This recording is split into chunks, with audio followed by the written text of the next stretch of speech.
자, 우리 큰 박수로 김창옥 교수님을 환영해 주시기 바랍니다.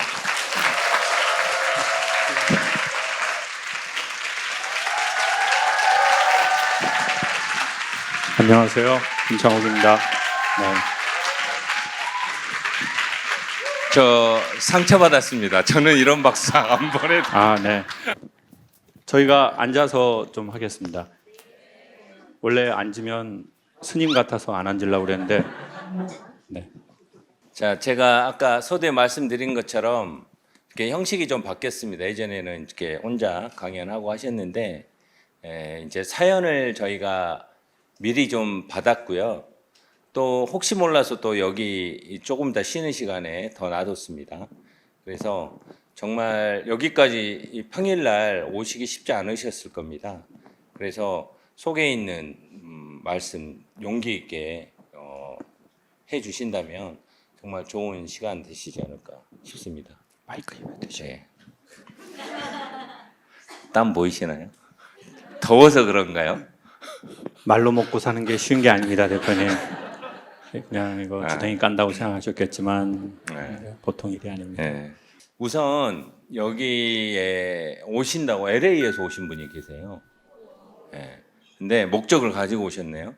두 가지 목적인데 뜻깊은 얘기를 듣고 책 선물 받으려고 오셨다는데 아무리 멀리 와도 못 받는 게 있습니다. 미국 어디에서 오셨어요? 저는 오렌지 카운티에 살고 있어요. Jesus. 오렌지 카운티에서 네. 오신 거예요? 네네. 어떤 일로 한국에 이번에 오셨어요? 이거 보러 왔어요. 네. Really? 네. 토요일 날 왔어요.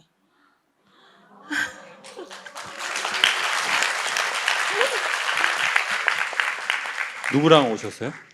저 혼자요. 저 혼자 왔다는데 옆에 남자분 손 드셨는데? 예? 미국에서. 제가 그 LA 친구예요. 아, 네, 초등학교 친구인데 지금 LA 살고 저는 한국에 살고요. 근데 이 친구가 LA에서도 우리 선생님 교수님을 봤대요. 근데 한국에서 보고 싶다 그래서 제가 10월 25일인가 이거 있다 그랬더니 신청해달래. 그래가지고 자기 오겠다고. 그래서 지금 제가 전화해서 온 겁니다. 아. 네, 그래서 이런 분은 처음 옵니다. 자, 지금 대표님이 오늘 처음이라 가지고요. 이게 지금 코리안 스타일이거든요. 네, 코리안 스타일 CEO. 이러면 안 된다고 제가. 네, 이러면 안 된다고 보여주시려고 하셨답니다. 지금 오렌지 카운티에서 오셨는데 지금 excuse me 합니다. 지금 미국에서는 언제부터 강연을 좀 보셨어요? 몇 년 되죠. 아, 오래됐어요. 네. 예. 와, 오래됐어요. 네. 미국에 있으면 오히려 한국 컨텐츠들을 좀 더 많이 볼 수도 있죠. 한국 분들보다. 어떠세요? 저는 제가 보고 싶은 것만 보는데요. 아, 김창국 교수님 거를 많이 보죠. 아, 다른 그래요? 거는 별로 잘 안 봐요. 오은영 박사님 좀 보시죠. 아니, 그런 거는 안 봐요. 그런 거는 오 마이 갓. 오직 Jesus. love you. 알려드려요. Thank you so much. 감사합니다. 멀리에서 오셨는데 제가 선물이 될 만한 사인을 해드리겠습니다. 감사합니다. 네, 감사합니다. 그리고 오늘 또 처음이라서 저희가 책 준비하고 했어야 되는데 저희가 좀 미흡해서 오늘 못 하더라도 꼭 미국에까지 제가 사인 받아서 오늘 못 드리면 사인 받아서 보내드리도록 하겠습니다. 핸드폰이나 모음으로 하셔야 두 번째 분이신데요. 힘들 때마다 창옥님 유튜브 보면 힐링하고 위로받던 1인. 오늘 드디어 창옥이 접선하니 로또보다 더 기쁜 날입니다. 온전히 스스로를 아끼고 사랑할 수 있는 방법 부탁드려요. 라고 질문을 주셨는데 우리 손 한번 들어주실래요? 이거 엽서 쓰신 분? 그래도 조금 어떤 의미인지 조금 더 얘기해 주시면 제가 조금 더 얘기하기 편하겠습니다. 그냥 사람들을 챙기고 음, 아껴주는 걸 되게 좋아해서 일상에서 항상 그러고 지냈는데 그냥 문득 제 스스로를 돌보지 못한 것 같아서 오늘 일부러 찾아왔습니다. 최근에 어디가 아프시게 됐어요? 어때요? 아니요, 그냥 열심히 지냈는데 음. 뭔가 이렇게 힘들다는 생각을 많이 해서 음. 네. 그래요. 듣는 제가 눈물이 날 것 같습니다. 뭐 중요한 건 아닌데, 뭐 발표까지는 아닌데, 그래도 이제 뭐 저의 모든 걸 다 말씀드릴 수는 없지만, 그래도 중요한 포인트 되는 거는 하나, 두 개 말씀드리면 좋아서, 포프리쇼가 당연히 이제 제가 강연을 하는 거였는데, 이제는 제가 강연을 좀 못 하겠는 거예요. 힘이 없는 거예요. 이 강의할 힘이. 왜냐면은 대표님도 이제 아시겠지만 이게 사실 사회를 보고 이러는 게 이게 되게 그냥 서서 내가 말 몇 마디 하는 게인데 이게 쉽지 않고 이게 막 정말 땀도 나고 또 전화도 쳐오고 이거 어떤 새끼가 전화하는지 정말 이걸 죽일까 막 이런 생각도 나고 그리고 막 마이크도 계속 이렇게 하시고 이게 진짜 쉬운 일이 아니잖아요, 대표님. 네, 그렇습니다. 네. 그리고 대표님이 그러니까 어쩌면 이런 것 같아요. 대표님하고 저하고 되게 오래 보냈어요. 그 누구보다도 여행을 많이 같이 지난 15년 가까이 다녔고 수많은 얘기를 했고 뭐 수많은 밥을 먹었지만 어쩌면 우리는 제가 대표님이 겪는 어떤 힘듦을 잘 모를 거고요. 경영자가 겪는 그리고 또 대표님은 저의 아주 든든한 지원자지만 어쩌면 김창옥이라는 사람이 15년 동안 뭘 했는지 어쩌면 모를 수도 있을 거예요, 잘. 근데 대표님이 이제 직접 사회도 보시고 이렇게 마이크를 잡으시면서 좀 느끼시는 게 아마 있다고 봐요. 그리고 그걸 저한테 간혹씩 얘기를 하세요. 그런 게 실제로 있나요, 대표님? 네, 그 김창옥 교수님이 이제 아까 교수라고 했다가 님 이제 붙이게 됐습니다. 이제 이 힘든 거를 느꼈기 때문에 네. 계속 얘기해 그랬나요? 주십시오. 예, 그랬습니다. 잠재적인 의식이 있었나 봐요. 네. 네, 그래서 김창옥 TV를 이제 본인의 이름을 뭐 유튜브를 하고 싶다 그래서 저희가 한 2년 정도 안 했죠. 그러면서 포프리쇼를 어떻게 살려보려고 제가 혼자 야매로 해봤어요. 와, 쉽지 않더라고요. 그때 엄청나 많은 생각들을 했죠. 가장 컸던 거는 미안함. 왜 겹친다고 했을까? 아마 아니 그때 들으셨던 분이 거의 없으셔서 아까 물어봤는데 포프리쇼 시즌 7까지 오신 분이 거의 없이 오늘 새로운 분들이라서 겹친다는 의미가 지금 무슨 뜻인지 모르시는데 잠깐 설명을 네. 해주시죠. 왜냐면 이제 대표님이 저 뒤에 앉아 있다가 제가 이제 강연을 하면 이제 끝나고 나서 저한테 그러시는 거예요. 겹쳐. 내용이 겹쳐요. 자기 개발을 해야 돼. 나랑 같이 여행을 가게요. 오로라 보러. 오로라를 봐야 새로운 강의가 나. 그러다가 어느 날은 또 우주를 가재요. 미국의 버진이라는 회사가 우주 여행 상품을 내놨는데 러시아에서 훈련받고 가는 거래요. 그거 우주를 가야 강의가 나온대요. 그 다 감사한 말씀이죠. 왜냐하면 그 경비를 대표님이 대시겠다는 거니까. 근데 여러분 생각해 보세요. 한 달에 새로운 강의를 2개를 해야 되는데 그러면 한 달에 우주도 한번 가야 되고 오로라 보러 어디 가셨죠? 오로라 트롬세라고 노르웨이. 노르웨이. 그러면 한 달에 우주 한 번, 노르웨이 한 번을 갔다 와야 돼요. 그리고 이 강의라는 것은 약간 후숙이 필요해요. 이게 즉석밥이 아니거든요. 자기가 느끼고 경험한 거를 좀 어느 정도 숙성을 시켜놓고 관객한테 내놔야 효과가 있어요. 근데 이제 잘 모르는 거예요. 저희 둘 다. 같이 오래 붙어 있지만 대표가 무엇이 힘든지 후원받는 사람은 모르고 대표님께서는 내가 저 사람 강연 제일 많이 들어서 내가 저 사람을 제일 잘 알아 라고 말하지만 사실 그 사람이 뭐가 힘든지를 잘 모르는 것처럼 어쩌면 우리가 가장 잘 모르는 건 자기인 것 같아요. 내가 나를 데리고 30년, 40년, 50년 살았는데 내가 나를 몰라? 라고 생각하지만 자기가 자기를 제일 몰라요. 심지어는 자기 사이즈도 모르는 사람도 많아요. 저 신발 275 신거든요. 근데 제가 265를 항상 한 40년 넘게 신었더라고요. 자기 사이즈를 모르는 거예요. 이게 어떤 의미인지 소개해 드릴게요. 자, 우리가 흔히 말해서 돈을 좀 벌기 시작해요. 그러면 우리는 물건들을 바꿔요. 신발도 브랜드를 바꿔 신어요. 남자들이 보통 이제 돈을 좀 어느 정도 벌었어요. 그럼 내가 좀 뭐 사고 싶어요. 그러면 이제 외국 신발을 사지 않겠어요? 그렇잖아요. 아, 나 신발 많이 사서 집신 신어야지 이러진 않을 거 아니에요. 그러면 이제 외국 구두 브랜드를 사는 거예요. 그런데 말 그대로 외국 사람하고 우리하고 발 모양이 달라요. 자, 그런데 문제는 뭐예요? 사람들이 자기의 사이즈를 재는 거를 우리는 보통 미리수로만 재요. 그래서 이렇게 말하잖아요. 신발 우리 앞에 남성분 몇 미리 신으세요?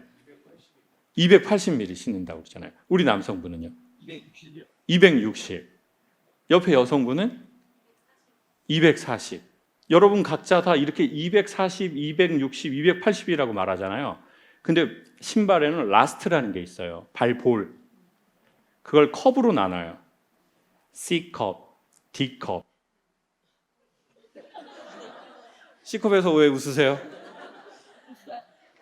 뭐예요? 지금 제가 아무것도 의도하지 않았는데 지금 여러분 몇 컵이에요 진짜? 이거 어떻게 된 거예요 분위기가? 아, 이거 오늘 처음으로 정말 저희 획기적으로 시작하려고 그러는데 아니 나 아무것도 안 했는데 여러분이 C컵에서 왜 웃냐고요. 여러분이 C컵에서. 아우 정말. 근데 보통 남자들 발이요, 한국 사람이 D볼이에요. D볼. 그래서 볼이 좀 넓은 사람은 E볼. 근데 좀 많이 넓은 사람은 WE. 근데 제가 뭘 몰랐냐면 제 발볼을 모른 거예요. 그리고 미국 신발, 유럽 신발을 비싸다고 산 거예요. 사이즈만 맞춰서 265로. 근데 볼이 넓잖아요. 그러니까 다리가 앞에가 이렇게 돼야 되는데 이렇게 되는 거예요. 그러니까 앞만 좋은 신발을 신어도 저녁에 집에 오면 몸이 피곤해요. 너무 피곤해요. 그러니까 이렇게 말하는 거예요. 아, 난 구두하고는 안 맞아. 이게 바로 이렇게 말하는 거하고 똑같은 거예요. 아, 난 여자하고는 안 맞아. 난 남자하고는 안 맞아. 아, 나는 결혼하고는 안 맞아. 아, 난 회사하고는 안 맞아. 보통 보면 안 맞는 게 아니고요. 자기 사이즈를 잘 모르더라고요, 우리가. 자기 사이즈를 알아야 자기 사이즈에 맞는 무언가를 고르지 않겠어요? 근데 내가 나를 모르는 거예요. 그래서 저는 신발이 지금은 어떻게 되냐면 미국 사이즈로, 제가 왜 뭐 미국 사이즈 뭐 선물 받으려고 얘기하는 거 아닙니다. 제가 그냥 진짜 오해하실까 봐 자꾸 컵 이런 걸로 오해하고 그러시니까 저 진짜 좀 말씀드리는 거예요. 제가 전에 7 반을 신었는데 지금은 10이 맞는 거예요. 왜? 그래야 볼이 편한 거예요. 그리고는 좀 남으면 끈으로 이렇게 묶어요. 신발 끈으로. 그러니까 구두가 편해진 거예요. 가죽 구두가. 근데 제가 그때 되게 내가 이 브랜드의 신발을 10년, 20년 신었는데 세상에 내가 이걸 몰랐네. 내 사이즈를. 그러니까 내가 누구를 만났을 때 편안한지도 모르고, 더 중요한 건 그렇게 50년, 60년 살아버렸네요. 자기하고. 그래서 어쩌면 우리는 자기가 편안한 걸 모르니까 누군가를 엄청 편안하게 해주려고 노력을 했는지도 모르겠어요. 내가 너무 받고 싶은 사랑이 있는데 그 사랑을 달라고 말하기가 그러니 내가 받고 싶은 대로 상대방을 엄청 사랑했는지도 모르겠어요. 우리 선생님은 그런 것 같아요? 그냥 최근에 되게 많이 느꼈고요. 그러니까 되게 밝고 사람들한테 베풀고 사람들을 챙기는 걸 되게 좋아하는 사람인데 그냥 어느 날 문득 정작 저를 돌아보지 못하고 제가 저를 사랑하지 못한 것 같아서 최근에 이제 그런 생각을 더 많이 했고 그러다가 이제 제가 주말까지도 일을 해서 월 화를 쉬어요. 그래서 지난 주말에 이제 유튜브를 보다가 우연히 포프리쇼 이제 그 예고편을 본 거예요. 그래서 언제 하나로 찾아봤는데 마침 월요일이길래 주말에 이제 예약하고 오늘 저한테 집중하려고 일부러 왔습니다. 여기에 오신 거는 오직 선생님한테만 집중해서 케어한 것 같아요. 네. 잘 오셨고 제가 왜 또 이 얘기를 드리냐면 왜 이렇게 형식을 바꿨냐, 그냥 강연을 안 하고 되게 쉬운 말로 강의를 못 하겠는 거예요. 너무 간단해요. 강의를 못 하겠어요. 힘들어서. 힘든데 힘들다는 말을 못하는 사람들이 있어요. 여러분은 좀 어떤 스타일이신 것 같아요? 나는 힘들면 힘들다고 얘기하는 스타일이다. 손 들어보세요. 자, 보세요. 이분들 표정이 다 특징이 있어요.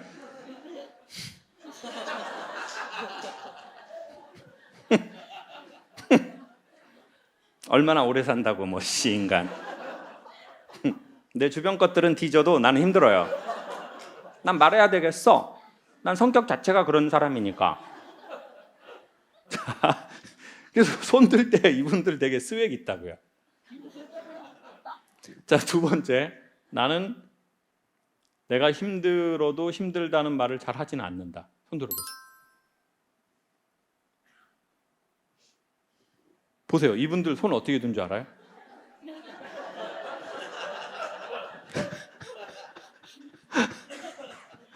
자기 의견을 얘기할 때도 주변을 일단 살피다가 뭐 사람들이 좀 많이 드나 뭐 이렇게 말 드나. 대표님은 어떤 스타일이세요? 힘들면 힘들다고 말하는 스타일이세요? 힘들다고 얘기 안 하는 스타일이세요? 남을 힘들게 하는 스타일. 남을 힘들게 하는 스타일. 딩동댕. 양심 있네요, 대표님. 많은 생각을 하게 되실 것 같아요. 나는 힘들어. 왜 힘들다고 말을 못할까요, 그 사람들이? 여러 가지 이유가 있는데 책임감, 자존심, 이미지, 착한 사람 컴플렉스, 거절받고 싶지 않은 마음, 뭐 온갖 뭐가 있겠죠, 우리만의?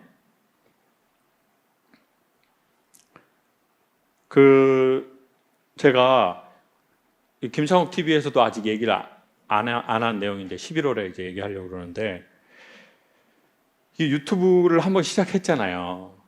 그 책임감이 없을 수가 없어요. 내가 돈을 받든 돈을 벌든 어떤 의도든. 근데 인생도 그렇잖아요. 결혼도 그렇고 사업도 그렇잖아요. 뭐 유튜브만 그러겠어요. 이미 시작한 거면 내가 책임도 져야 되고 그걸로 돈을 버는 거라면 계속 그거를 주식처럼 본다고요. 몇 명이 들어왔고 광고료가 얼마가 들어오고 나는 또 어떻게 생활을 해야 되고 그런 걸 왜 사람들이 다 우리마다 그게 있잖아요. 애들이 지금 몇 학년이고 앞으로 돈이 언제까지 얼마 정도가 필요하고 또 뭐 이혼하려면 3년 남았고 막 이런 생각을 하실 거 아니에요. 그 전까지는 들어와도 또 살아야 되고 막 그냥 그냥 앞뒤로 생각이 많아. 근데 제가 이제 뇌신경센터에 MRI하고 펫을 찍었는데 그 전에 이제 뇌 인지 기능 검사라는 걸 했어요. 항목이 한 10개 정도가 돼요. 한 2시간을 하는 거예요. 뇌가 인지하는 능력이 어느 만큼 있는지를. 근데 두 개가 있는데 기억력에 대한 게 있어요. 기억을 하는 거. 근데 그게 이제 제가 50이니까 제가 50 정도의 나이가 된 사람들은 70점이 평균이에요. 100점 중에. 근데 제가 하나가 0.5가 나온 거예요. 70점이 평균인데 0.5 그리고 또 하나는 0.248이 나왔네요. 그러니까 1점이 아니라 0.5점이 나온 거예요. 70점이 평균인데. 그래서 선생님이 이거 너무 좀 이게 좀 이 기억력에 대한 게 너무 심각하게 나왔다는 거예요.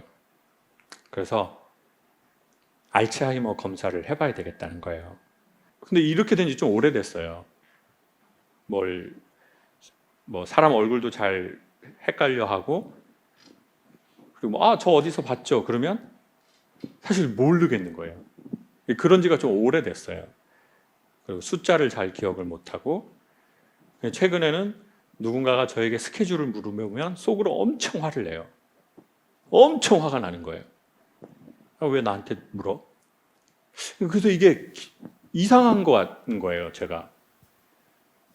근데 이게 이런지 좀, 그러니까 여러 증상들이 있었는데,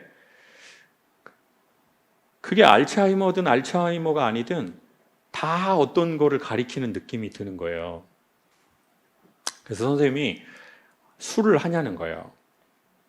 근데 전 술을 아예 안 하거든요. 저희 형은 술을 되게 많이 마셔요. 아버지가 술을 워낙 많이 드셨기 때문에 그렇게 나쁜 건 자기가 먹어서 없애버려야 되겠다고 하더라고요. 그리고는 술을 엄청 자주 먹어요. 대표님도 전에는 술을 아예 안 드셨는데 최근에 좀 술을 드시는 것 같던데 어떠세요? 네, 지금은 뭐 한 1년 전에는 매일 하루에 한 잔 정도 먹어야 잠이 오는 중독까지는 아니어도 정서적 중독? 아니 많이는 아니고 맥주 한 잔. 맥주 한 잔이요? 네, 한 잔 딱 한 잔. 한 잔만. 네, 저녁에 주무시기 전에. 네. 그래요? 괜히 나왔다 싶은 생각이 대표님 많이 드실 것 같아요. 죄송해요. 곤란한 것만 자꾸 여쭤보는데 그래도 진실하게 대답해 주셔서 감사해요.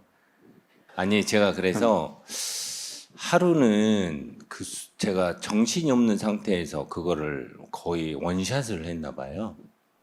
그래서 정신을 잃어가지고 깼는데 아무것도 기억이 안 나는 거예요. 우리 집도 기억이 안 나고 제가 연구소가 있거든요. 내가 여기가 어딘지도 모르고 거의 그게 하루 가더라고요. 근데 그 두려움, 애들 이름이 진짜 생각이 안 나고 와이프 이름도 생각이 안 나고요. 아무것도 생각이 안 나는 게 하루 같습니다.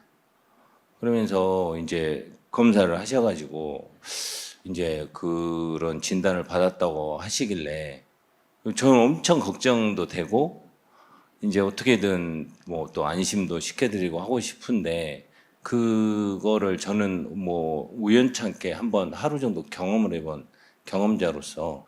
근데 술은 요즘엔 좀 안 드세요? 네네 안 마십니다. 안 든다라고 하십니다. 요즘엔 술을 들지는 않는다고 하십니다. 네, 지금 나이가 있다 보니까. 네. 많이 드셔서 단어 선택도 지금 좀 헷갈려지신 것 같습니다. 근데 술은 왜 드시게 되신 거예요? 일단은 이제 코로나 때문에 사업적인 게 이제 가장 크고요. 이제 첫 번째는 사업 이외에는 아예 친구 자체가 없었어요. 아예 만나지도 않고 사업에만 올인하다 보니까 저녁에 오면은 이제 외롭잖아요. 그러니까 술을 한 반 잔 정도 먹어야 잠이 잘 오니까 마시고 잤던 게 이제 그게 습관이 되더라고요. 된 거네요. 네. 여러분 중에도 저녁에 술 한 잔씩 하시고 주무시는 분 계세요? 손 한 번만 살짝 들어봐 주세요. 지금 이렇게 든 분이 두 분이에요. 근데 저는 술도 안 먹잖아요. 술 아예 안 먹거든요. 그러면 이제 스트레스하고 트라우마라는 거예요. 근데 제가 왜 이 말씀을 드리냐면 내가 뭐가 스트레스인지 모르겠는 거예요. 그러니까 자기를 돌볼 줄 모르는 사람들은요, 자기가 뭐가 힘든지 잘 모르는 것 같아요. 여러분, 사랑도 받아봐야 지가 외로운 줄 알거든요. 맛있는 것도 먹어봐야 정성스러운 음식도 구분할 줄 알고요. 옷도 좋은 걸 입어봐야 소재가 좋은지 안 좋은지도 알 수 있고요. 차도 좋은 차를 타봐야 아, 이 차는 어느 정도 수준이다 이것도 알 수 있고. 근데 저는 제가 뭐가 힘든지 잘 모르겠더라고요. 나 술도 안 먹는데. 근데 어떤 문제가 생기냐면 그 의욕이 없어요. 아무것도 하고 싶지가 않아요. 죽고 싶지는 않지만 살고 싶지도 않아요. 하고 싶은 것도 없어. 이제는 해야 할 일도 그 사명감도 없어요. 예전에는 이 강연이 저한테 신과 같았는데 이제는 은퇴해도 뭐 은퇴라는 말도 웃기고 뭐 그만두면 그만두는 건데 그래도 그것도 없어요. 다 없어요. 제가 일을 안 해도 생활할 수 있는 경제력이 있다면 전 한 번에 싹 끊었을 것 같아요. 근데 또 그런 생각이 더 슬프고 서글퍼요. 왜냐하면 이 일을 돈 벌려고 100% 한 게 아니거든요. 그러니까 순수함으로 시작한 사람들이 더 스산한 마음이 생겨요. 내가 이거 막 돈 벌려고 일을 한 게 아닌데 나 내 나름의 사명감이 있었고 내 마음에 선한 의도가 있었고 내 소명의식이 있었는데 이제는 그것도 나를 붙잡거나 지탱을 못하는 느낌에 도달했다고 우리가 생각할 때 그때 정말 자기의 존재 자체가 이렇게 사라지는 느낌이 있거든요. 만약에 자존심이 센 사람이라면 더 그렇게 될 거고 자기의 이미지가 중요하게 생각하는 사람이라면 또 그럴 거고 자기만의 어떤 사명감이나 소명의식이 있는 사람이라면 아마 더 그럴 거예요.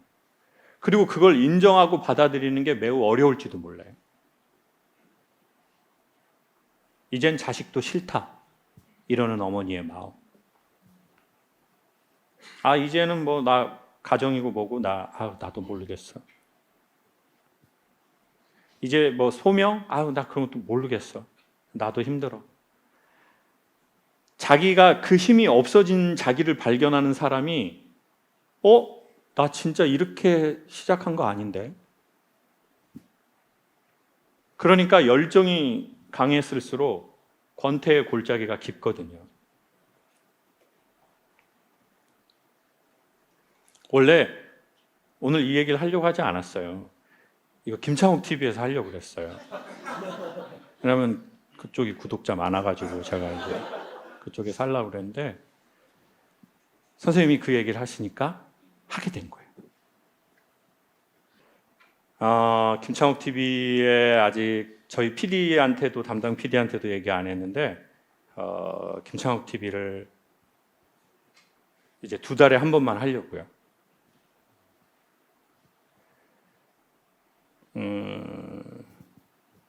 못하겠어요.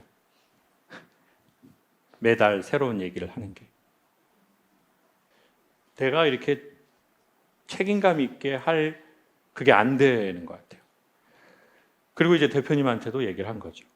포프리쇼에서는 제가 강연은 못하겠다.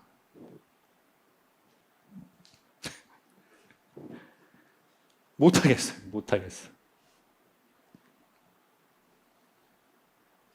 그래서 대표님한테 도움을 청한 것도 있어요. 혼자 계속 이 시간을 3시간, 4시간을 책임져야 되는 아무것도 안 하는 것 같지만 힘듦이 우리에게 있거든요. 근데 책임감 강한 사람이 그 스트레스를 극단적으로 받는 것 같아요.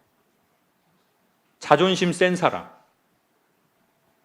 자기 이미지 중요하게 생각하는 사람. 이제 못하겠다고, 못하겠어. 그 얘기를 처음으로 하는 날입니다. 제가 못하겠다고. 그러니 선생님도 언젠가 기회가 되면 못하겠다고 하십시오.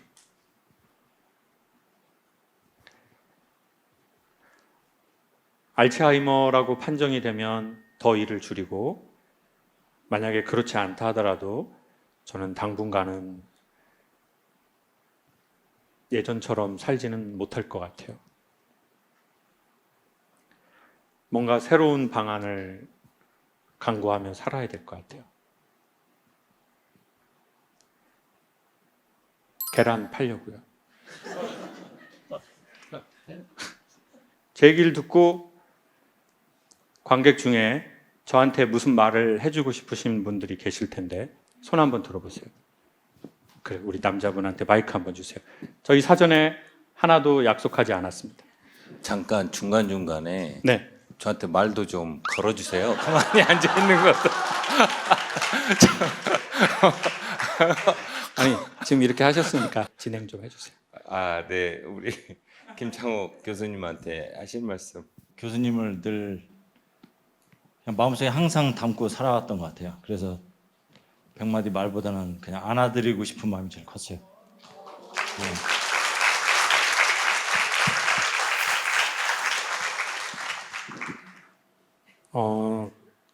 감동적이고 또 남자분이라서 좀 당황스러우시죠? 마음만 받겠습니다. 허그 한번 하시죠.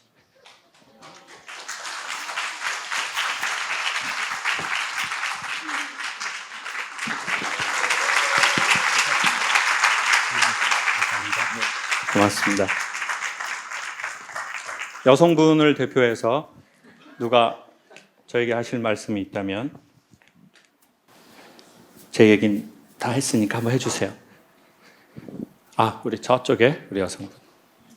저는 이제 군대 갔다 왔는데 직업군인이었는데 저도 이제 좀 못하겠다 하고 싶은 찰나에 그 말씀 해주시니까 너무 나도 못하겠다 해야지 한번. 너무 시원했어요. 뭐든지 열심히 임무 완수, 뭐 전공이 임무 완수 아니겠습니까? 그런데 이제 좀 못하겠다.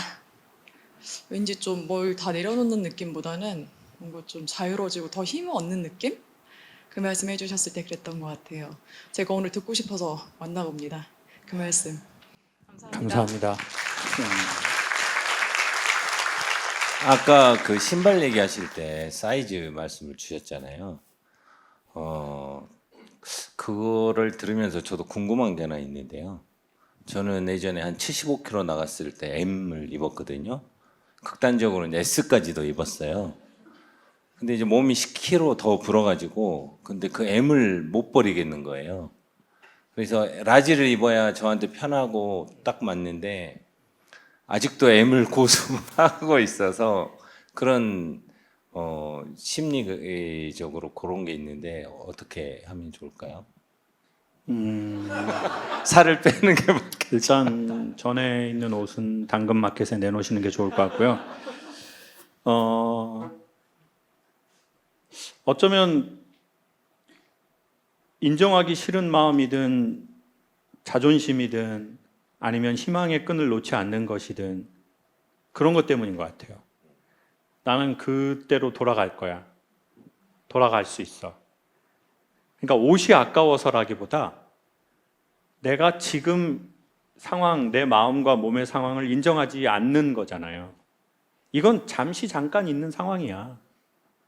나는 원래 75kg야. 그럼 나 마음만 먹으면 해. 지금 마음이 안 먹어진 지 8년이라서 그러는데 난 마음만 먹으면 그냥 빼버려. 이건 진짜 내가 뭐 이런저런 상황이 있어서 잠깐 이렇게 되는 거야. 이게 내가 아니야. 그래서 지금의 나를 우리가 받아들이지 않고 인정하지 않고 우리의 자존심이든 우리의 소망이든, 근데 또 희한하게 그렇다고 그 소망에 비하해서 노력을 하는 건 아니죠. 아니잖아요. 맥주 마시고. 그러니까 소망이 나쁜 게 아니라 소망은 하면서 삶이 반복해서 따라주지 않는다면 이거는 진짜 이도 저도 아닌 것 같아요. 그래서 지금의 저를 받아들여야 되겠죠. 지금은 힘도 없고 의욕도 없고 저도 느끼거든요. 뭔가 내 몸에 복잡다단한 문제가 있다는 거를. 그런데 그렇게 말하기가 싫은 거예요. 여러 가지 이유로. 나 이거 못하겠다. 너무 중요한 연락이 와도 화가 나는 거예요. 아, 왜 나한테 연락을 해? 내가 답장을 해야 되는데 이걸 하기가 싫으니까 이게 화가 나는 건지 아니면 뭐가 이게 도대체 머리가 어떻게 돼가는 건지 이게 모르겠는 거예요. 그러다가 또 이게 기억을 잃을 수 있다는데 기억을 잃는 나는 누가 될까? 어디까지 기억을 잃게 될까? 그렇다고 내가 뭘 그렇게 대단히 뭘 잘못했는데 나이 50에 다 7, 80대 할아버지 할머니들하고 옆에 낑겨가지고 내가 이 검사를 받고 말도 안 되는 이 점수를 받고 그래서 어쨌든 결론적으로는 도움을 구하는 거죠. 대표님한테. 내가 이게 혼자가 너무 힘들다. 대표님이 도와주셔라. 근데 또 대표님은 도와달라고 하고 왜 너만 말하냐? 나도 말을 하고 싶다. 이런 상황이 됐네요. 네, 방금 김창욱 교수님이 말씀하셨듯이 이제 이런 공간이 포프리쇼는 이런 공간이 됐으면 좋겠다. 서로의 어떤 뭐 이런 문제를 남들한테 할 수 없던 그런 이야기들을 나누고 그거를 좀 더 위안을 받는 그런 포프리쇼가 됐으면 좋겠다는 생각을 하면서 두 번째 질문 드리도록 하겠습니다. 안녕하세요, 강사님. 저는 한 아이를 키우고 있는 엄마입니다. 아이가 현재 아빠를 싫고 무서운 존재로 알고 있는 상태라서 현재 아이의 감정, 마음 발달 상태가 어떤지 알아봐야 할 것 같아서 남편에게 가족 상담을 제안했습니다. 남편과의 소통의 부재도 있어서 아이와 같이 상담 치료를 받아보면 강력하게 반대하더라고요. 왜 내가 그런 걸 받아야 해? 라는 식으로. 어떻게 해야 남편이 마음을 바꿀 수 있을까요? 이거 저희 와이프가 쓴 것 같은데. 비슷한 상황인 것 같은데. 혹시 이 글 쓰신 분 손 드실 수 있으실까요? 네. 마이크 좀 부탁드립니다.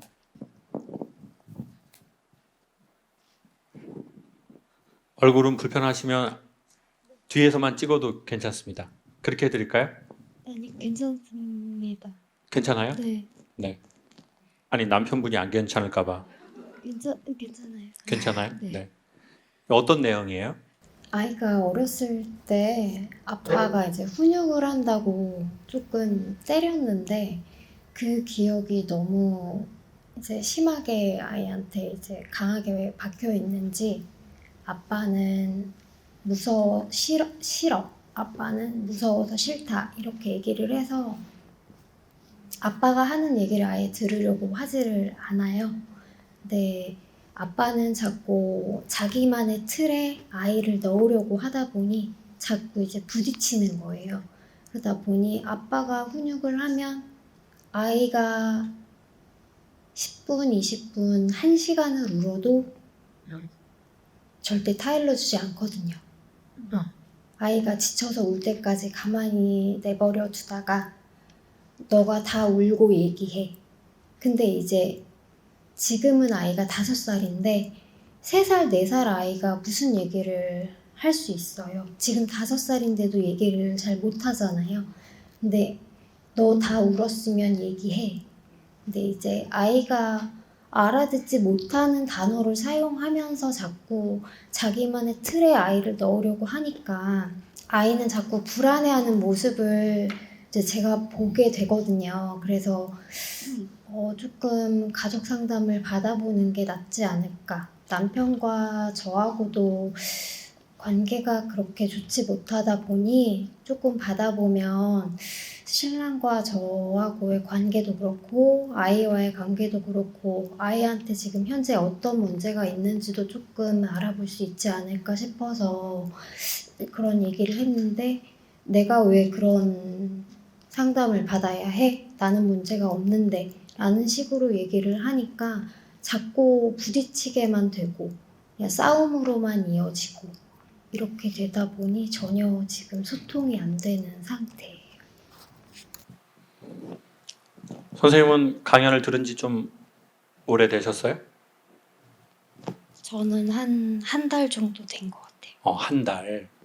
어떻게 하다 강연 들으시게 되셨어요? 제가 지금 우울증 약을 지금 복용하고 있어서 유튜브에서 이제 조금 찾다 보니까 교수님의 강연이 좀 있어서 어떻게 찾아서 들어가 보니까 저에 대한 얘기가 너무나 많아서 계속 포프리쇼든 뭐 김상욱 TV든 계속해서 그냥 계속 보고 듣게 되는 것 같더라고요. 그 약 조금 많이 먹으면 저는 악몽 꾸고 그러던데 그러진 않으셨어요? 악몽을 꿔서 지금 현재 복용하는 약 수치가 계속 올라가고 있어요. 어떤 꿈 꿔요? 키 크는 꿈? 저는 한 3-4번을 꾸거든요. 근데 일어나면 아무 기억이 안 나요. 엄청 생생하게 꾸는데. 마치 3D, 4D 영화처럼 꾸거든요. 근데 일어나면 아무 내용도 모르겠어요. 그냥 생생하게 꿨다는 것만 기억해요. 아마 그 검색을 할 때 제가 그 약을 처방받아서 강연을 알고리즘이 추천해 줬나 봐요. 당신도 먹는 약을 먹는 강사의 강연을 들어봐라 이렇게 해가지고 그렇게 추천해 줬나 봐요.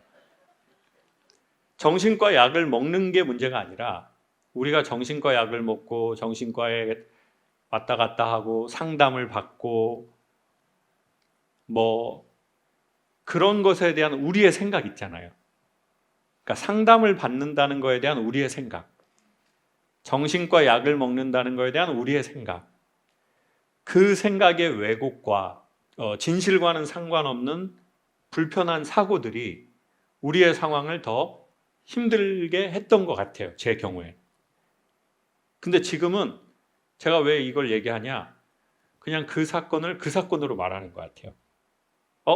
선생님이 먹는 약은 저도 먹는 것 같아요. 이렇게. Just do it. Nike. 지금 하신 말씀이 네. 한 반 이상은 이해를 못 하신 것 같아요. 무슨 말? 저도 이해가 잘 안 되는데. 저도 이제 다 설명하기 싫어요. 자, 나도 막 나갈 거야. 자, 무슨 말이냐면 내가 가족 상담을 받는다. 내가 정신과 약을 먹는다. 이런 거에 대한 이 단순한 사실이 아니라 그거에 대한 우리의 생각들이 있어요. 내가 뭔 문제야? 내가 상담을 받고. 우리가 상담에 대해서 이런 생각을 할 수 있잖아요. 내가 환자야? 내가 뭘 잘못했어? 이런 사고가 있을 수 있잖아요. 그리고 내가 정신과 약을 먹어. 내가 정신과 약을 먹으면서 내가 내가 사람들한테 무슨 말을 하겠어? 이런 사고가 있을 수 있어요. 네. 어떤 사람은 신앙생활을 하는데 내가 내 신앙은 다 가짜네. 신앙이 있는 사람이 어떻게 정신과 약을 먹어? 그렇게 생각할 수도 있어요. 그러니까 그 현상이 아니라 그 현상에 대한 우리의 왜곡되고 뭔가 잘못 각인된 사고들이 있다는 거예요. 그것으로 더 큰 문제가 생긴다는 거죠. 그리고 이런 말씀을 또 한번 드리고 싶어요. 이렇게 항상 남자분의 입장에서도 우리가 얘기를 해야 되니까 양쪽에서. 그러면 남편분은 남편분의 아버님과 어떻게 보냈는지. 그러니까 흔히 말해서 시아버지 되시는 분이 남편분한테 정말 군기보다는 사기를 높여주면서 지금 남편분은 아이의 군기를 잡으려고 하는 것 같거든요. 질서. 네. 너 집에서나 이렇게 너 오냐 해주지 밖에 가면 너 아무것도 아니야. 이 새끼 또 딱 정신 못 차려? 이렇게 하시는 걸 거라고요. 어리다고 봐주면 안 돼. 버릇 잘못 들어! 이럴 수 있을 거란 말이에요. 그러면 남편분이 그렇게 한 동작에 대한 게 아니라 그렇게 하게 된 이유가 있지 않겠어요, 우리가? 시아버님이 엄청 아이의 사기를 높여줬는데 남편분이 아이한테 이러는 거지. 그거는 좀 알고 계세요? 시아버님과 남편과의 사이는? 부자지간에 대화가 없어요. 그러니까 이제 시아버님하고 네. 남편분하고. 자, 그러니까 나도 그렇게 자라버린 거예요. 우리 아버지가 나에게. 내가 받은 게 없어요. 몰라. 아니면 아버지가 나한테 막 그렇게 했단 말이에요. 막 더 때리고 훈육하고 뭐 밖에 나가! 그리고 막 추운데도 막 이래야 버릇을 가르쳐. 이렇게 아드님도 잘할 수 있잖아요. 그 남편분도. 제가 되게 놀라는 것 중에 하나가 대표님은 이제 아이들이 넷 있으신데 맞죠? 넷. 넷이 있으신데 근데 이제 대표님이 이제 서울에서 이제 요즘에 포프리 사업 때문에 엄청 뭐가 일이 많은데 금요일 밤에 내려가서 꼭 토요일이나 일요일 날 아이들을 전부 다 데리고 여행을 가시더라고요. 한 달에 몇 번 가세요? 매주 갑니다. 근데 그렇게 하시게 된 계기가 있죠. 그렇죠. 저희 어머니 아버지 사이가 되게 안 좋으셔서 돌아가시 전에 뭐 저희들 때문에 이혼을 못 하셨지 거의 각방 쓰신 게 한 20년 가까이. 저희는 30년 네. 오래 쓰셨어요. 그런데 어렸을 때 저희한테 여행을 되게 많이 데리고 다니셨어요. 근데 거기 여행 가서도 싸웠다는 기억이 나요. 계속 여행 가서도 돌아오는 과정에도 싸우고 또 갔다 와서 집에서도 싸우고.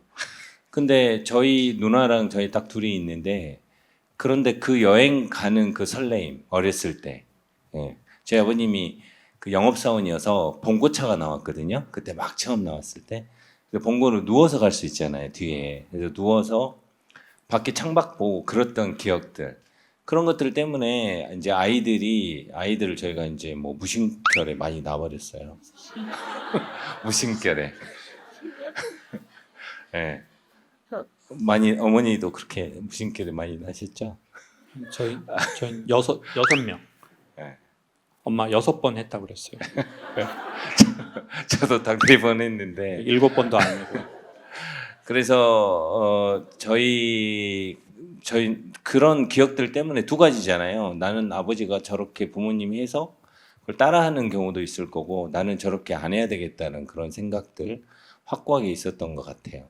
그래서 아이들한테 커보니까 이제 뿔뿔이 흩어지잖아요. 대학생 큰딸이 이제 뭐 대학생 이제 내년이면 대학 가니까요. 그래서 함께 가족끼리 할 수 있는 시간이 그렇게 많이 없다. 또 부모가 줄 수 있는 거는 그 시간을 되돌릴 수 없으니까 어렸을 때 최대한 그런 추억들을 남기는 게 부모로서 할 일이다. 왜냐하면 우리가 낳았으면 책임을 져야 되잖아요. 책임감 때문에 이제 하는 것도 있죠. 저는 가족끼리 여행을 단 한 번도 못 해봤어요. 단 한 번도. 여행을 위한 여행은 제가 태어나서 아버지 돌아가실 때까지 한 번도 없었어요. 그냥 제사 지내러 갈 때. 그래서 제가 보기에 가장 넘기 어려운 산이 K2가 아니고요. 에베레스트가 아니라 저는 어색함의 산이라고 생각해요. 그 어색함의 산을 넘기가 엄청 어려워요. 한 번도 넘어보지 않은 거예요. 그러니까 어쩌면 지금 남편분은 한 번도 받아보지 않은 것을 아이한테 해야 하는 상황이실 거예요. 당신이 한 번도 받아보지 않은 거. 근데 내가 늘 경험한 거는 그런 걸 거예요. 혼나고 맞고 욕먹고 잘했는데 칭찬 못 받고 힘든데 위로 못 받고 방치되고 그러면은 이제 우리가 이게 사랑하지 않아서가 아니고요. 오히려 더 이 아이를 지키려면 어떻게 해야 된다라는 걸 다른 방식으로 생각하게 되는 것 같아요. 저는 이제 선생님 말로 남편이 바뀐다는 건 쉽지 않을 것 같아요. 그리고 이제 지금은 되게 조근조근하게 얘기하시는 스타일이지만 남편하고 얘기할 때도 이렇게 여보 이렇게 우리가 상담을 한번 받아보면 좋지 않겠어요? 이렇게 하는 스타일이세요? 어떠세요? 네, 신랑이 워낙 말도 잘하는 편이고 워낙 강한 스타일이다 보니까 제가 말을 세게 못하는 성격이에요. 언제 결혼하셨어요? 18년도에. 날짜가 안 좋네. 18년. 19년도에 했으면 좋았을 텐데 지금 3제 때 딱 해가지고 지금 방법이 있긴 해요. 없진 않을 겁니다.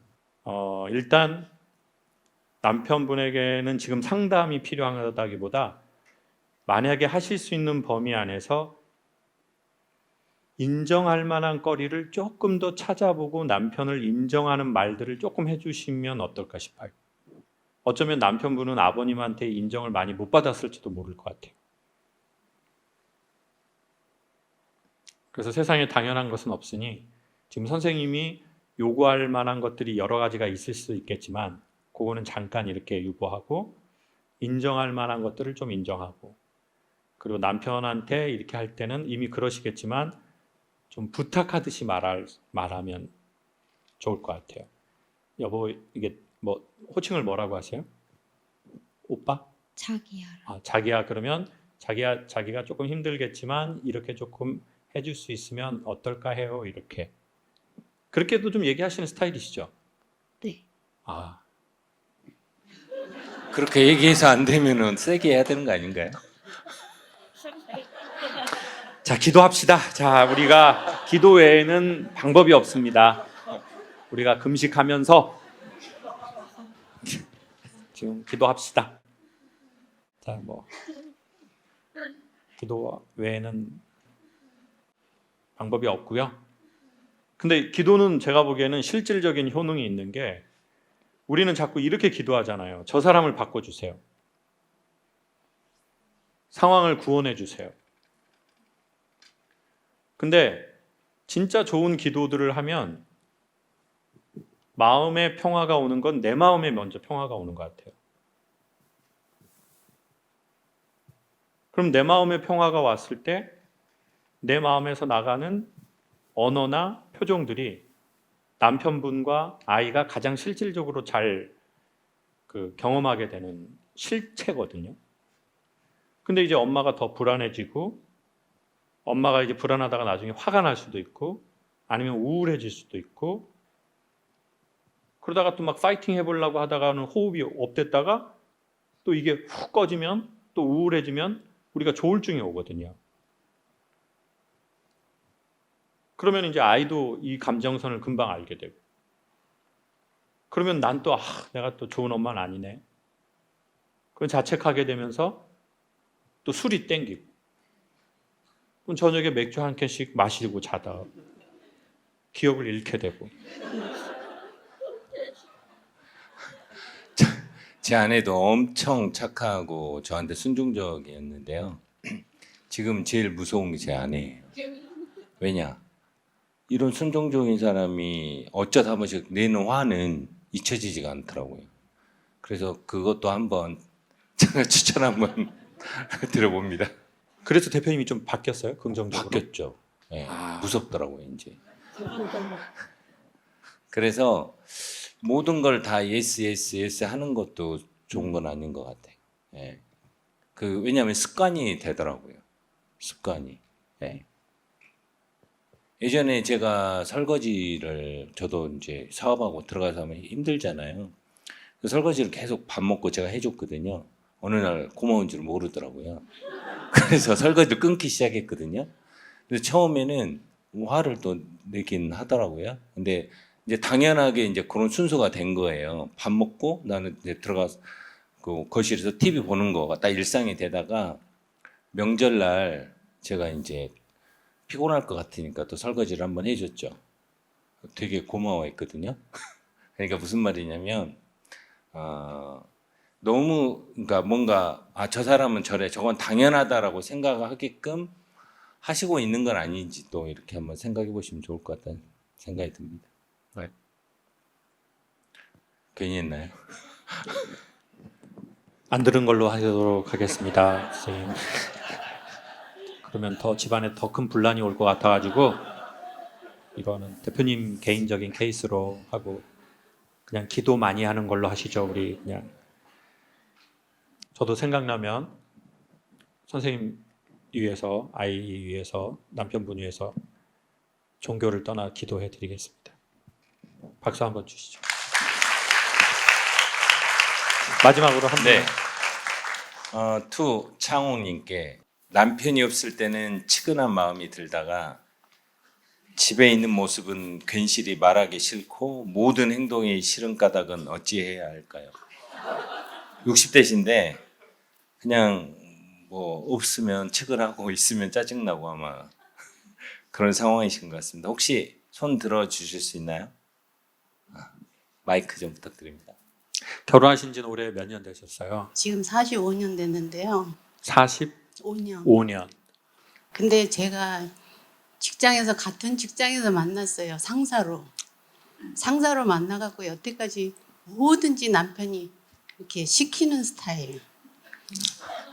그런데 지금은 이제 저도 60이 넘었으니까 좀 쉬고 싶고 한데 집에서 아무 일도 안 해요.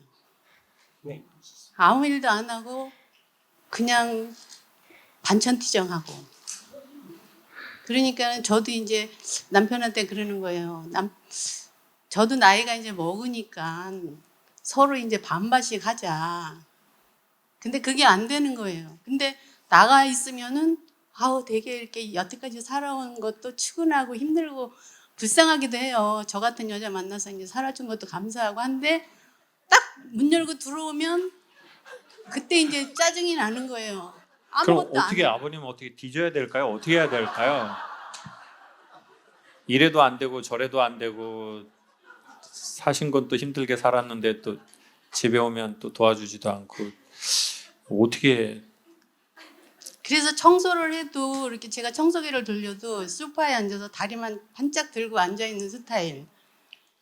아무것도 안 해요, 집에서. 근데 뭐를 또 시켜보면은 일을 할 줄을 모르니까 답답해서 이제 또 제가 하게 되고. 그러니까 지금은 근데 이제 아들이 엄마는 그렇게 살아왔으니까는 여태까지 살아왔으니까 그렇게 참고 살으라고 하는데 저도 이제 화가 폭발을 하는 거죠, 이제.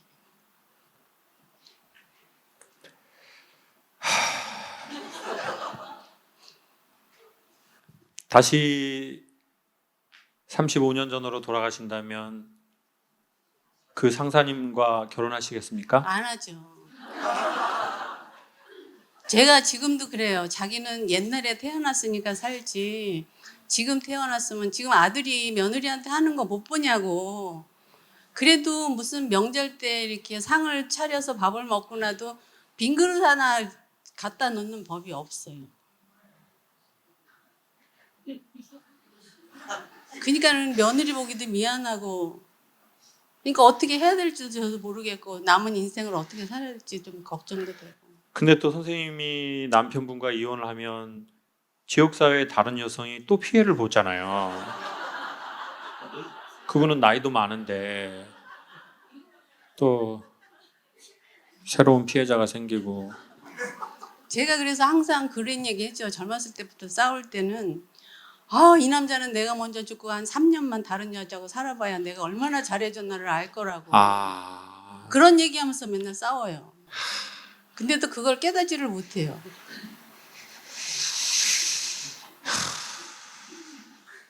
35년 전에 결혼하셨다고요? 45년. 45년 전에? 네. 그러면 45년 전에 그 선생님한테 지금의 선생님이 만약에 만난다면 무슨 말을 해주시고 싶으세요? 그냥 뭐 그 상사로 만나서 저한테 항상 뭐 시키는 일을 많이 했기 때문에 저 남자 월급이면은 평생 먹고 살겠다고 생각해서 결혼을 한 거예요. 욕심이었네요. 남의 월급으로 먹고 살라고 하다가 지금의 이 사태가 벌어져 버리는 것 네, 같은데요. 맞아요. 예.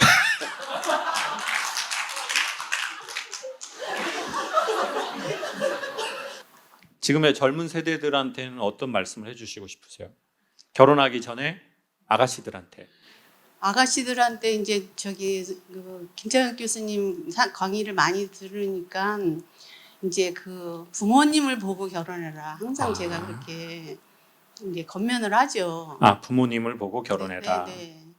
근데 저희 어머니가 제가 결혼해서 오니까 상추쌈을 싸갖고선 아들 입에다 넣어주면서 등허리에 툭툭 두드리면서 맛있지 잘 먹어라 이렇게 해서.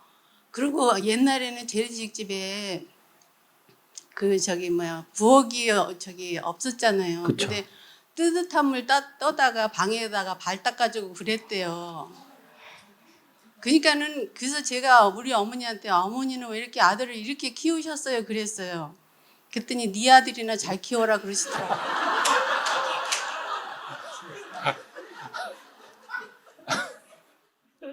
그럼 남편분이 근데 혹시 왕 아니셨어요? 이렇게 저희 발로- 남편이 이제 거의 시댁 생활을 다 해버릇해서 이제 모든 물질적인 문제를 갖다가 우리 남편이 해결을 하는 스타일이라서 부모님이 아들을 많이 믿었어요. 형은 있지만 형은 맨날 속색이고 이제 막 이러니까. 근데 남은 인생이 저도 이제 좀 억울한 것 같아요. 이제. 그러니까 저희 엄마가 비슷하신데 어느 날 저한테 전화 오셔서 그러는 거예요. 창호가 엄마 이혼할까? 그러더라고요. 73세. 그래서 제가 엄마 이혼해 그냥 그렇게 이혼해 그랬더니 그래 알았어. 그리고 전화를 끊더라고요. 그리고 이제 5분 있다가 누나가 전화 온 거예요. 야 창호가 그래서 왜? 그랬더니 아니 엄마가 나한테 전화 와가지고 너무 섭섭하다는 거야. 뭐가 섭섭해? 그랬더니 우리 막둥이가 나보고 이혼하라고 했다고. 그죠? 제가 이혼하라고 한 게 아니잖아요. 엄마가 하겠다고 하니까 해라고 한 거잖아요. 그 엄마 얘기를 하는 거예요. 아버지가 그때 일은 5시인가 그랬는데 아침 6시, 오후 1시, 저녁 7시에 밥을 차리라고 한대요. 일은 넘은 엄마한테. 그리고 2그릇을 잡수신대요. 그리고 맛없다고 한대요. 그리고 밥통에 있는 밥은 안 드신대요. 저희 남편도 그래요. 저희 아버지가 부활하신 거 아닌가요? 환생, 달라이라마 같은 이런 건데. 그리고는 새밥만 드시고 락앤락통에 있는 냉장고에 있는 반찬도 안 잡수신대요. 새로 무치래요. 나물 같은 걸 해서. 그리고 2그릇 먹고 맛없다고 하신대요. 그래가지고 이제 엄마가 이게 참다가 이게 일은 중반이 넘어가니까 엄마가 정말 입에서 독이 나오시더라고요. 정말 너무 센 욕이 나오시더라고요. 정말 너무 진한. 그리고는 이제 아버지가 3년 전에 돌아가셨거든요. 2년 전에. 그리고 엄마가 3년을 우시는 거예요. 저는 이게 너무 이해가 안 되는 거예요. 아니 아버지 돌아가셨으면 한 6개월 좀 슬퍼하시다가 재밌게 자식들 집도 돌아다니고 사시면 되는데 사이가 좋았던 분도 아닌데 뭘 저렇게까지 하나. 그래서 엄마한테 제가 엄마 뭘 그렇게 또 울어. 돌아가셨다고 또 살아서는 또 안 죽는다고 울고 또 돌아가시니까 또 죽었다고 울고. 그럼 엄마 왜 우는 거야 물어봤더니 아버지가 나중에 이제 말년에 힘이 없으니까 엄마가 이때까지 참았던 거를 엄청 이제 가한 것 같아요. 아버지가 이제 예전보다 돈도 못 벌고 힘도 없잖아요. 그러니까 엄청 엄마가 이때까지 참았던 게 타박을 하신 거예요. 근데 엄마는 그 타박한 게 미안해서 우신다고 하더라고요. 그때 좀 잘해주다가 뭐 돌아가셨으면 좋았을 걸 이런 얘기를 또 하시더라고요. 저는 참 부부의 세계를 잘 모르겠어요. 그때 이혼하시고 새아빠 왔으면 저도 좋았을 텐데. 그래서 저는 부부의 세계에서의 안 좋은 걸 자식 세대로 상속하지 않았으면 좋겠다고 생각하거든요. 아니면 이 상속을 좀 줄였으면 좋겠어요. 그래서 첫 번째로 하나 소개하는 거는 아버님 남편 욕을 험담을 자식 세대한테 하는 건 안 좋은 것 같다. 그러면 자식 세대가 엄청 안 좋은 걸 이 빚을 떠안더라고요. 그리고 자기 결혼도 쉽지 않고 자기 자식한테도 또 어렵고.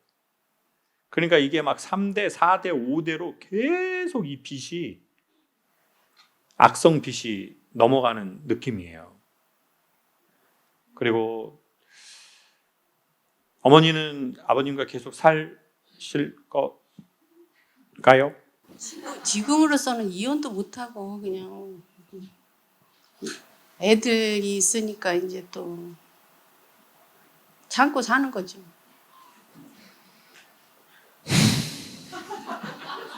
근데 참고 사는데 이제 어떻게 나머지 인생을 이제 살아야 될까가 이제 걱정이 되는 거죠. 근데 저는 이혼이 능사는 아니고 같이 참고 사신다고 하셔도 언젠가 기회가 되시면 아버님에게 그 데드라인을 정해주시면 좋을 것 같아요. 당신이 계속 이런 식으로 하면 나는 여기에 선이 있다. 그러니까 오늘 사실 제가 아까 그 말씀 드렸잖아요. 더는 못하겠다. 제가 더는 못하겠습니다. 그래서 김창옥 TV를 한 달에 한 번 해야 그 사실 이것도 일종의 유튜브는 살림이거든요. 그래서 한 달에 한 번을 해야 정기적으로 올라가야 얘가 이렇게 돌아가요. 근데 만약에 제가 2달에 한 번을 하게 되면 아마 되게 뭔가 떨어질 거예요. 광고료도 떨어지고 보는 사람도 떨어지고.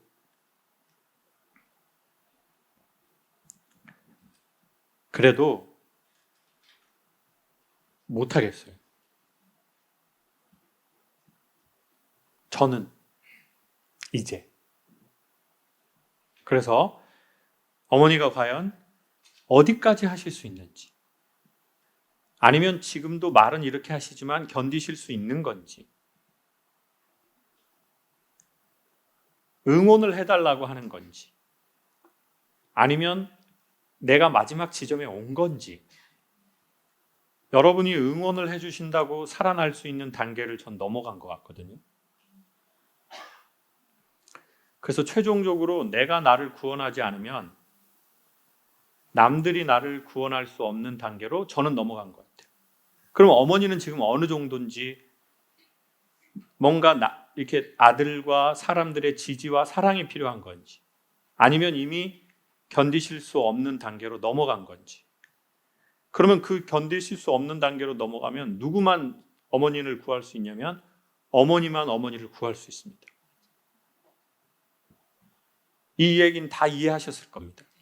어머니는 어떤 단계이신 것 같습니까? 지금 견딜만 합니까? 아니면 이렇게 하다가는 내가 그 선을 넘어가실 것 같습니까? 그래서 저 같은 경우에는 여행을 가요. 여행을 가서 풀고 이제 다시 와서 또 시작을 하는데, 이제는 남편이 나이가 먹었으니까 집에서 이제 혼자 놓고 가기가 조금 이제 힘든 상황이니까 거기에 또 이제 제가 스트레스를 받는 거예요. 이제. 어머님한테 문제가 많이 있는 것 같습니다. 그래요. 이건 아버님의 문제가 아니라 어머니가 어머니를 계속 그렇게 하시는 것 같습니다. 여행을 짧게 다녀오시든. 왜냐하면 어머니가 숨을 쉬지 못하면 이게 비행기에서도 그렇잖아요. 유사시에 천장에서 산소 마스크가 뚝 떨어지거든요. 그러면 매뉴얼에 순서가 어떻게 되어 있냐면 옆에 어린이나 노약자가 있다면 본인부터 하시고 그리고 옆에 어린아이에게 하라고 하거든요. 지금 아버님한테 그거 하잖아요. 그럼 제가 보기엔 어머니도 아버니도 위험해집니다. 그러니까 어머니가 숨을 쉬셔야 아버님에게도 이 산소 마스크를 주실 수 있을 것 같거든요.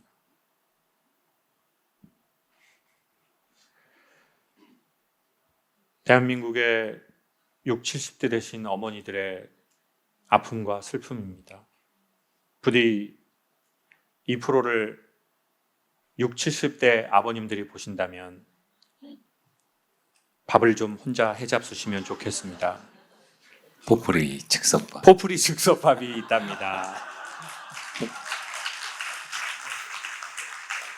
이 틈새를 바로 치고 오시는 대표님 정말 놀랍습니다. 포프리 즉석밥, 그리고 포프리 계란, 그리고 지금 포프리 먹고 두부. 있어요. 네. 그거 아버님한테 즉석밥 그거 렌즈에 데피기만 하면 되잖아요.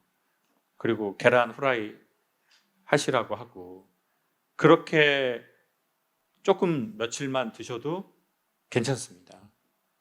감사합니다.